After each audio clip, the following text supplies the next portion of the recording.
All around the UK and indeed all around the world, behind closed doors, collectors are building amazing collections. And before now, a lot of these collections have never been seen by members of the public. Until now. Today, we are going behind the scenes as we meet the collector. Hello again, folks, and welcome to a very special episode of Meet the Collector. This series in which every episode we go behind closed doors, sometimes for the very first time, to see some of the best video game collections here in the UK. And this time it's no different. This time we are visiting someone who has spoken about on the channel before as a reseller, but they're also a massive collector. From Atari to Xbox and everything in between, they have a truly amazing game collection. This time we are visiting Console 77. If you enjoyed this episode, please hit that like button and please subscribe, as I put new videos out every Saturday live at 5, as well as bonus content throughout the week, and I really want you folks along for the ride. If you want even more gaming content, consider becoming a follower over on Twitch, twitch.tv/DadAGamesFan, Twitch. Here we go then, through the doorway to the collection of Console 77. And in his own words, this is a day-to-day games room. This is a games room where the family can all hang out and game together. And you know what they say? The family that games together stays together. And this is an absolutely fantastic place to play every console you can pretty much imagine. So many consoles, like I've said, from Atari to Xbox and even an arcade machine in this absolutely incredible games room.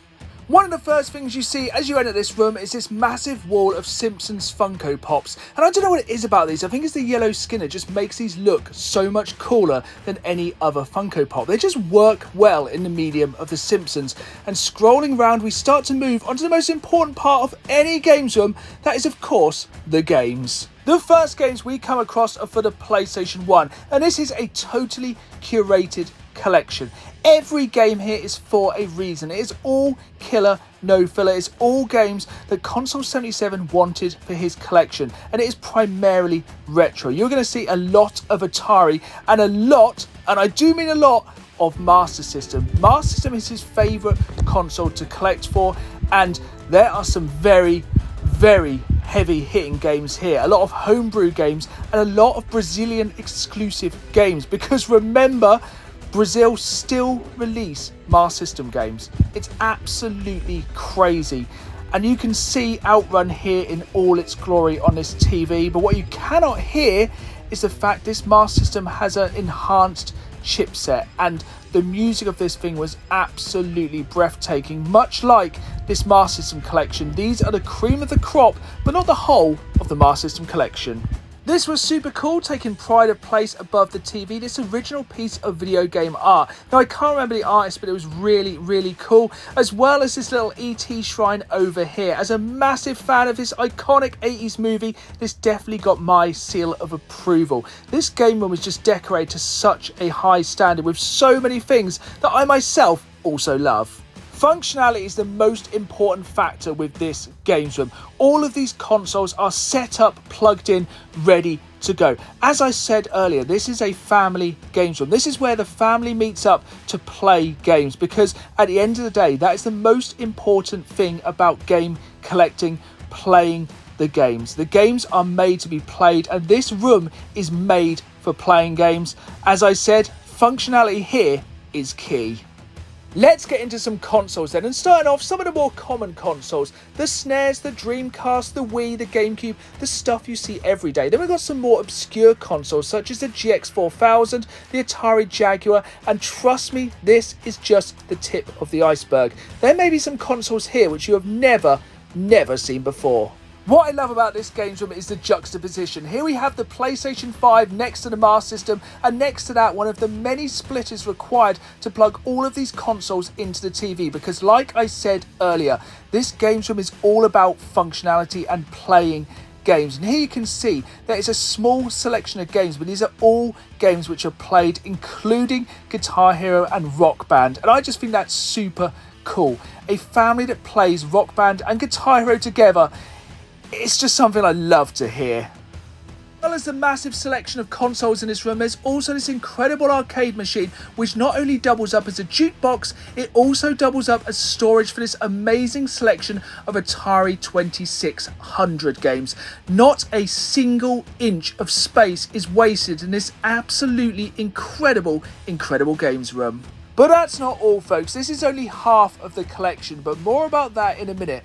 First off, we're going to sit down with Mr. Console 77 himself, Rob, and talk about some of his favourite items from this absolutely incredible collection. So I've had a quick look around some of Rob's collection. We're going to pull out some really key bits from the collection now. So what's the first one you've got to show us? First one is Circus Convoy, the Atari 2600.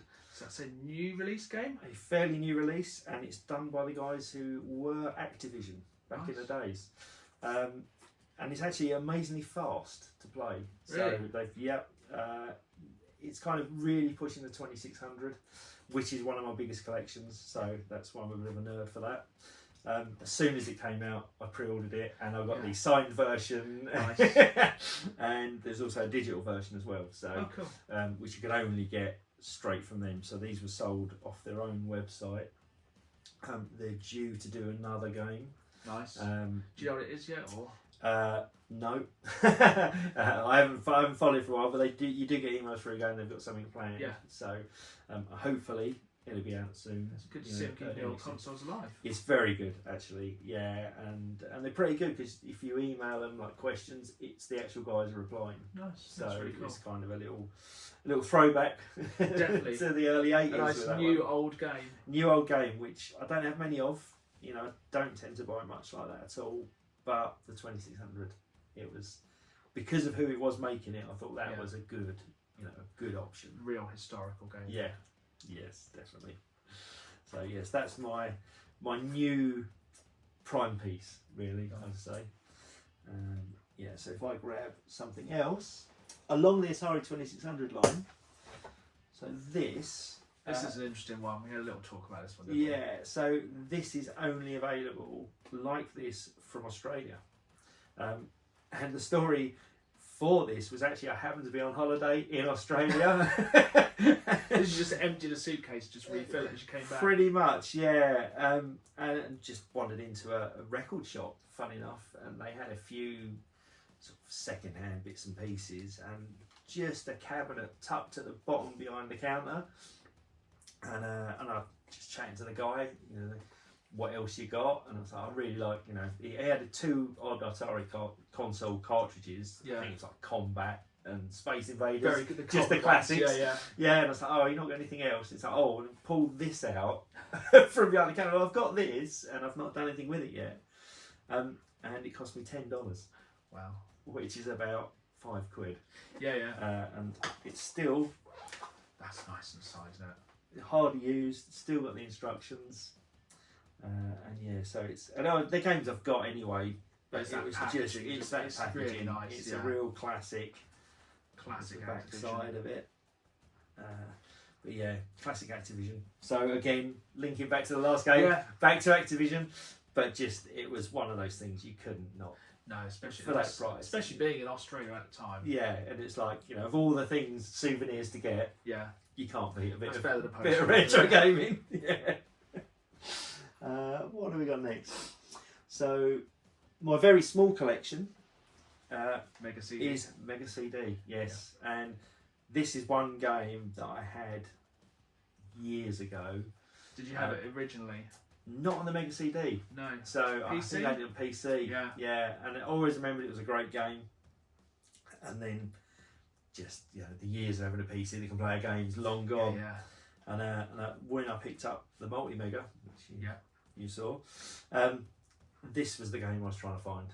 It's a hard one to find. Yeah, I actually got this from a guy in Germany. Really? So it's the English version. It's the English version with the manuals. Still got manuals in, and it was hardly played. It looks very, very new. Yeah. And that was a game purely for me, just because I like chess, I like Star Wars, and what more could you want? I have played a little bit of that one. It does have some very weird victory celebrations. Yeah, there are. It's a strange. It's not a quick game of chess. I will put some footage in of this game. It is strange if you've never played it. Yeah, it's an experience. It's definitely. Yeah. It's the darker side of Star Wars. It's very strange, but I think that's why probably me and yourself probably enjoy it. Yes. Yeah. I mean, it's one of those. Yeah. If you're really into Star Wars and you've never played it, it's a game you have to find even on emulation. Just definitely not canon. No, no. It's not very often the Scout Walker kills Luke.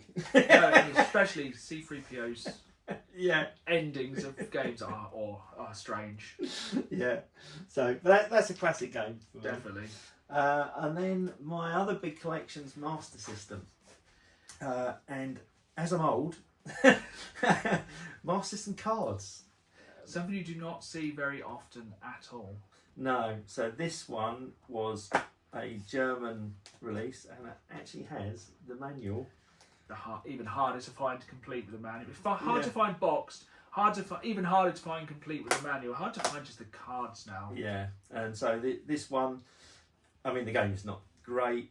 It's a cheap cartridge. We were saying this earlier, a lot of the games that were released on card are very cheap to buy on card. But the card is a whole different story then. Yeah, and so this has taken a long time to find this one at a sensible price. And so, is that was the final one you needed for the full set? That's the final, so I've got all the Sega cards that they released. Which I didn't realise was such a small set. No, luckily. But it's luckily, because they are so hard to find. Yeah, I mean it was a great idea, and actually they probably could have put more games on card. Yeah. But for some reason they decided cartridges were cheaper and easier to produce. So. And you saved the big one to last. I saved the big one to last, which... If you're a Master System collector, you know. Yeah, and this is only one I've recently come into my hands, and it's Masters of Combat. So I believe this is one of the last games released, and that's why it ends up so expensive. You see that with a lot of consoles, final games, very low circulation, very high and not prices. always good either. No, normally a football game at the end of most consoles, so this is a good game to be as your final kind of release. Yeah, so this is kind of one of those games. It's only in a protector, it's not actually sealed, so it has been played. So, I mean, it's good. It's certainly not what it could cost good. No. But luckily, and some people will know where this come from, so that are on here because we're on the same groups. So, but yeah, so that's the beauty of a lot of the groups is helping people hunt down like those last elusive few. And I know there's people who have their eyes on that exact game. So there's a lot of people looking for it. So it's a very good one. It's one of those ones that's just I've never intentionally gone for a full set of Master System, but when things like this kind of pass through your hands, it's like that's get the it. state You of get the the collection. one shot to get games like that normally. Yeah, so I've got a few like that, which are kind of they're games that I wouldn't necessarily have bought back in the day. Yeah, but I'd probably stand more chance of playing them now as well. And that's what your games room is all about, is playing games, isn't it? Yeah, everything that I have is wired Everything up. is wired in, everything is plugged in, and this is a game room that you use a lot. This is an everyday, like, if I can get in here, if I can drag my 15-year-old out, then which is great way of doing it. Yeah, so and that works well because he plays Atari, he'll play. Well, that's the thing. You've literally got Atari to Xbox in here, and pretty much everything in between. It starts with the 2600, so late 70s, and then we're right up to PS5. So, but this isn't all of it, is it? No. This is the everyday playroom. Yeah, as I like to call it. I see something very, very different and very, very cool. Yeah, unfortunately the other one isn't as tidy as this because it's a storeroom as well. But it's pretty crazy. Yeah, we're going to take you there right now. This is the second games room of Console 77. And like he said, this is a bit of a mess because it also doubles up as a workshop and a storage room. But it's still absolutely breathtaking, dominated by not one but two pinball tables, and these were a thing of absolute beauty. And that's before we even look deeper at some of the amazing items in this room. Once again, also dominated by that absolutely massive Slimer. We're going to take a deeper dive into some of the cool items in this room right now. The first thing that caught my eye was these multiple versions of the Teenage Mutant Hero Turtles game. I have about 3 of these in my collection. I can't believe how many versions of this game were released. On the side there is an old cassette-based game, Barbarian, which is signed by Wolf. Yes, the Gladiator from the 90s was also in a video game, and here's signed said video game. And this room is dominated by an absolutely massive selection of tape-based games. I have never seen this many tape-based games in one location. I am in no way an expert on these games, but I appreciate what they are. They are absolutely beautiful, especially when they're displayed like this. This is also where the remainder of Console 77's Master System collection lives. And this TV right here has a very, very busy What's the TV time. hooked up to? So that's got the BBC, Electron, Spectrum, Atari 5200, Atari 7800, the Amiga, and another Sega Master System are currently wired into that. Now that is some impressive use of a singular TV, and you can see the multitude of plugs and inputs going into that TV. And this is what I love about this games room. Much like the other one, every single console is hooked up in here, ready to go and ready to play, and most of them have these custom made console covers on top as well, which are super, super cool. Other than just a workstation, this is a station for playing incredible games. Here we have the remainder of Console 77's vintage tape and disc based games, and these were displayed so beautifully. I think these look absolutely fantastic, displayed here on these clear shelves, and the majority of these games still had the price tags on. And what made me laugh about a lot of these, they were reduced from £1.99 to £1.89, a massive saving back there, and these just looked absolutely beautiful. And down below we have the continuation of this absolutely incredible Master System collection.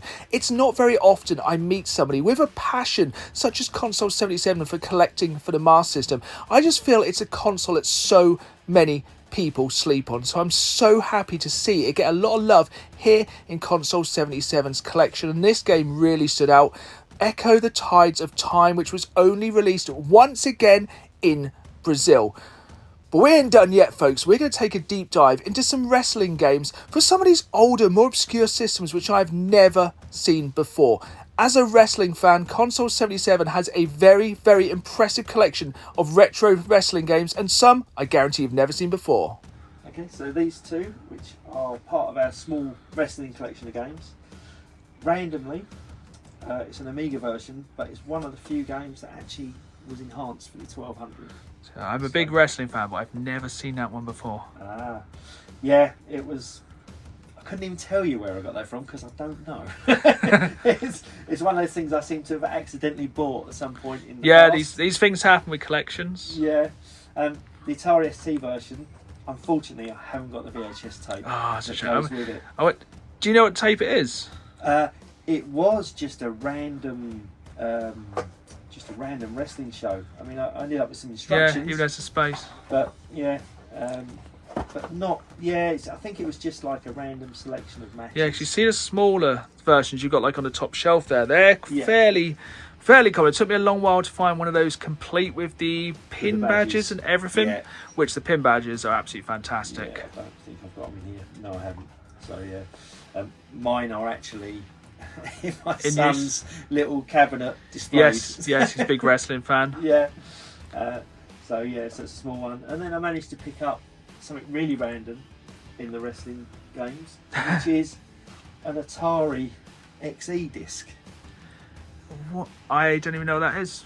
So this is actually Rock and Wrestle. Nice. For the old, it was released as Rock and Wrestle on the 8-bit formats. Yeah. Which is one of the very few sealed games I actually have. Is the Amstrad version of Rock and Wrestle. It's actually the same game, but for some reason in America they wanted to call it Bop. Not. I like the artwork, but not the name. Yeah, and Yeah, and it's obviously that blatantly, it's almost someone you know, but not quite. Yeah, you can probably stretch to guess the wrestler there. Yeah, and so that's part of our little wrestling collection. There's a Popeye 3, which is a wrestling game, but unfortunately it's about 100 quid on the Spectrum cassette, so I've not got that one. No, that's a spenny one. Yeah. And the other one up there that's a bit unusual, just in terms of getting hold of it, is the Commodore disc version with instructions. Nice. Championship Wrestling, which was actually one of the best wrestling games for a long time on 8-bit machines. When you play it now, you remember that it was a multi-loader, which I'd forgotten until I played it. So you win a match, then wait for it to load the next person into the ring. Yeah, you had to have a lot more patience back in the day when gaming. And you might be able to zoom in afterwards and see that. It's a blatant obvious who's supposed to be on that picture, but you don't know how to call it the names because they weren't licensed. Nice. But yeah, so that's kind of our wrestling some very collection. Very peculiar wrestling games I've definitely never seen before. There we have it then, folks. That was the absolutely amazing collection of Console 77. And I just love how different his collection is to so many collections I've seen before. And this is what I love about game collecting. Everyone's different.